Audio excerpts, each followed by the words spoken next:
Welcome back to Episode 2 of our AI Audit Exam Prep series.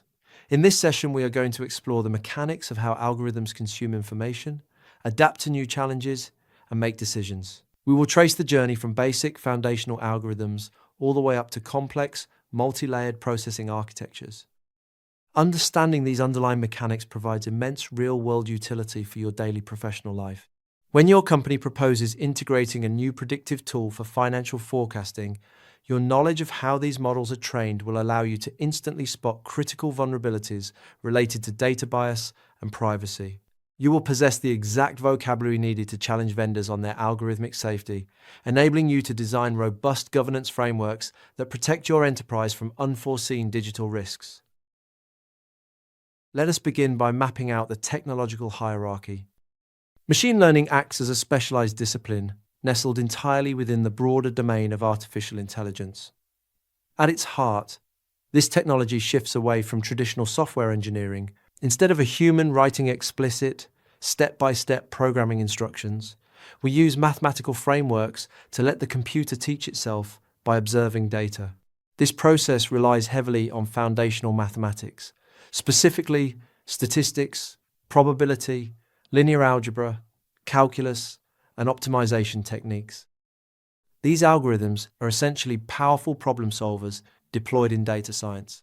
They are primarily used to uncover hidden patterns, categorize information, spot unusual anomalies, and forecast future trends. The massive surge in algorithmic capability we see today is directly fueled by the explosion of big data. Our modern world is saturated with information constantly streaming from mobile devices, digital social networks, environmental sensors, and advanced scanning technologies like LiDAR. As algorithms consume this massive and complex volume of information, their predictive accuracy sharpens dramatically. As an auditor, peering into the mathematical black box of these systems is non-negotiable. Grasping how these architectures function allows you to assess their design quality and determine if they are actually fit to solve the business problems they claim to address. More importantly, it helps you isolate inherent system biases and functional limitations so you can implement proper risk mitigations. Much like a musician improving their craft through daily rehearsal, these mathematical models refine their performance over time. As they are exposed to richer datasets, practical scenarios, and continuous calibration, their ability to recognize trends and output reliable forecasts grows stronger. Diving deeper into the mechanics, we find that the primary goal of these technologies is to automate complex reasoning tasks that typically require human intellect. To achieve this, engineers rely on three fundamental training paradigms.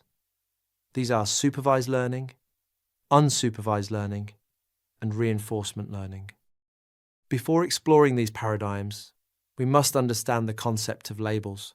In this context, a label is simply the known answer or category that we want the algorithm to eventually predict on its own. Imagine you want to teach someone to recognize different types of vehicles. You would show them a picture and verbally state, "This is a truck," or "This is a bicycle." That verbal identification is the label. However, applying these identifiers to massive corporate datasets is incredibly difficult for three major reasons. First, we face the sheer volume of information. Having humans manually review and tag millions of individual records is astronomically expensive and drains immense amounts of time. Second, we encounter complex or ambiguous categorizations. Sometimes the correct tag is highly subjective and requires a highly paid specialist to make a judgment call, making the process financially unscalable. Finally, there is the challenge of lacking ground truth. When organizations venture into completely novel research areas, the correct answers simply do not exist yet, meaning there is nothing to accurately tag the data with. Let us explore the first major paradigm, which is supervised learning. This approach relies entirely on human experts providing data sets that are already completely tagged with the correct answers. The algorithm studies the relationship between the raw input and the provided answer, learning how to connect the dots. The primary advantage here is that once the algorithm memorizes these correlations, you can feed it brand new, unseen information, and it will accurately predict the correct output based on its past training. This paradigm is divided into two distinct categories based on the type of result generated. The first is regression. Regression is used when you need to forecast a continuous numerical value. For instance, a logistics company might use a regression algorithm to predict the exact number of minutes a delivery truck will take to reach its destination based on current traffic density and weather conditions. The second category is classification. Classification is utilized when the goal is to sort information into specific distinct categories based on probability. Imagine a factory using an optical scanner to look at manufactured parts rolling down an assembly line, categorizing each part as either structurally sound or defective. For exam purposes, remember the core difference between these two. Regression always produces a quantitative output, meaning a hard number. Classification always produces a qualitative output, meaning a category or descriptive trait. Choosing which method to use depends entirely on the nature of your project and the specific properties of your dataset. Because supervised systems rely so heavily on human-provided answers, they carry significant inherent risks. From an audit perspective, data quality and human bias are your primary concerns here. These algorithms require massive pools of pristine, highly accurate information that is actively stripped of human prejudices to function safely. There is also a hybrid approach known as semi-supervised learning. This methodology blends a small amount of tagged data with a massive pool of untagged data. This is highly useful when a company cannot afford the labor costs to manually tag their entire database. Think of it like a detective translating a foreign document.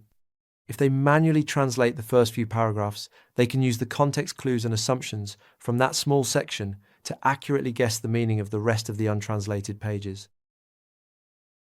Moving on, we have unsupervised learning. The defining characteristic of this paradigm is that it operates entirely on raw, untagged information without any human instruction or oversight. These systems are designed to independently hunt for hidden structures, deep relationships, and unseen patterns within massive datasets. Because there are no predefined answers, the algorithm looks for shared traits, or the absence of shared traits, to make sense of the chaos. There are several specific techniques utilized within this paradigm.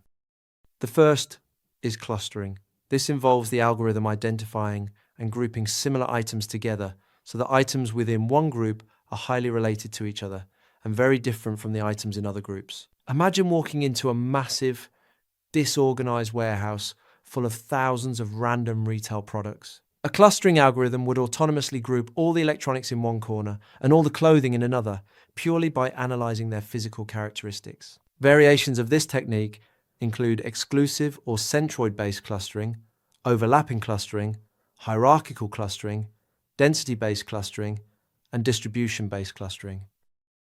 The next technique is association rules. This is a rules-based approach that calculates the mathematical probability of two distinct items being related to one another within a large dataset. A classic real-world equivalent is a hardware store discovering through data analysis that customers who purchase paint rollers have a highly probable chance of also purchasing masking tape during the same visit. The a priori algorithm is a prime technical example of this technique.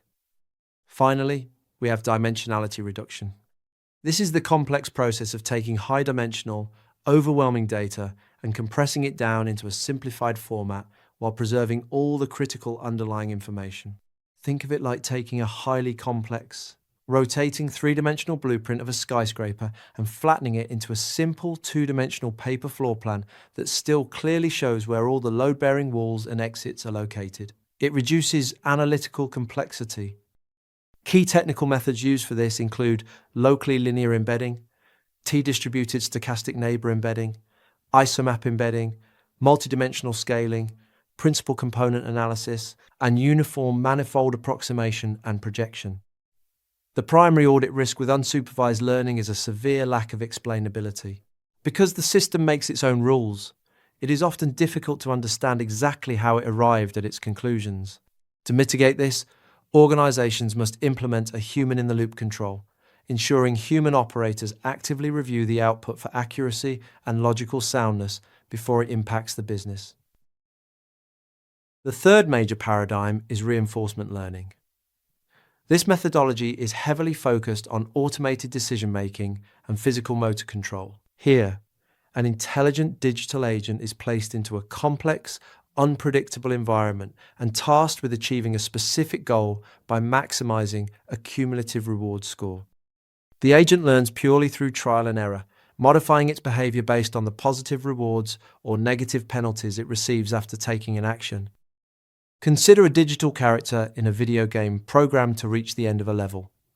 Every time the character successfully jumps across a gap, its internal score increases.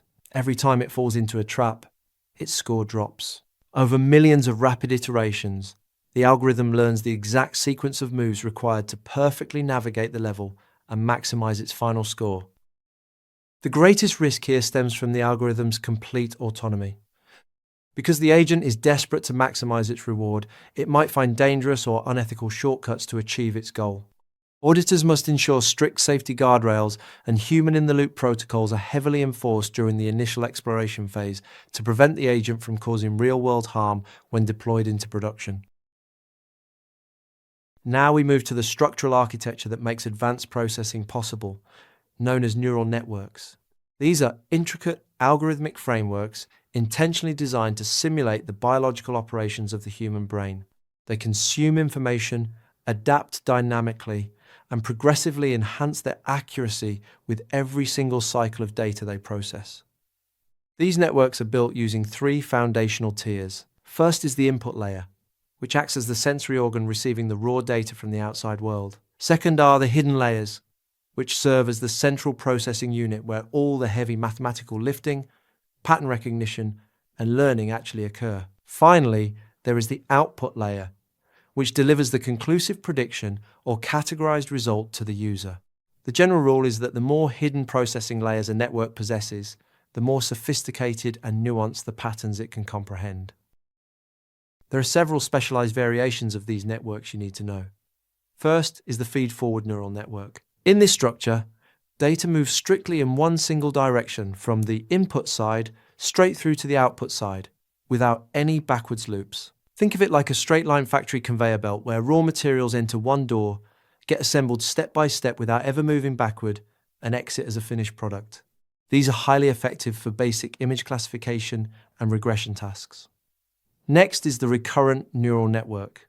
This design is engineered specifically to handle sequential, time series data. It features internal feedback loops that allow the network to retain a memory of previous inputs, influencing how it processes the current input. To understand this, think about listening to a friend speak a sentence. Your ability to understand the final word relies entirely on your memory of the words they spoke a few seconds prior.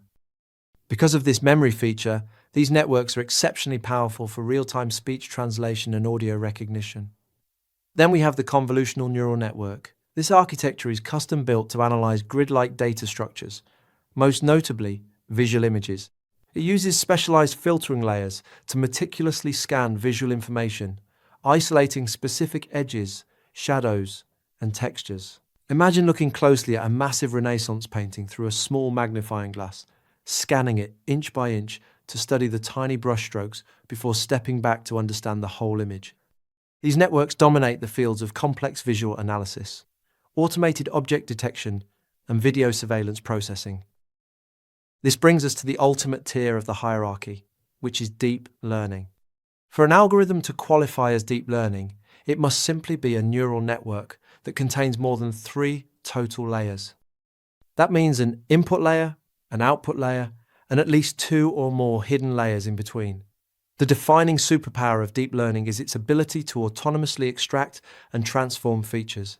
Unlike basic machine learning, where a human engineer has to point out what specific traits the algorithm should look for, a deep learning model figures out the most important traits entirely on its own.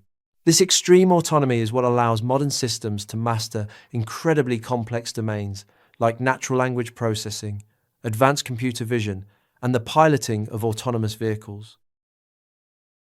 Let us briefly recap the critical milestones from our discussion. We established that machine learning operates without rigid programming, relying on mathematical frameworks to extract insights from massive datasets. We explored the heavy burden of manual data tagging, noting its massive costs and subjective challenges. We walked through the 3 primary paradigms. Supervised learning requires strict human guidance and tagged data.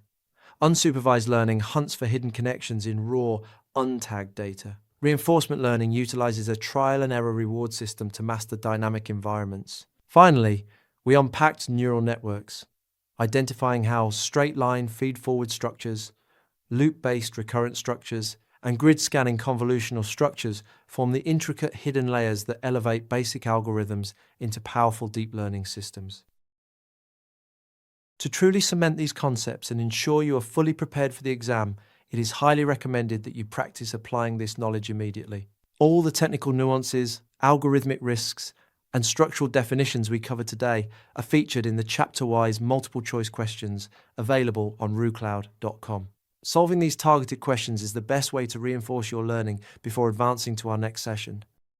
Keep up the excellent work, and happy auditing.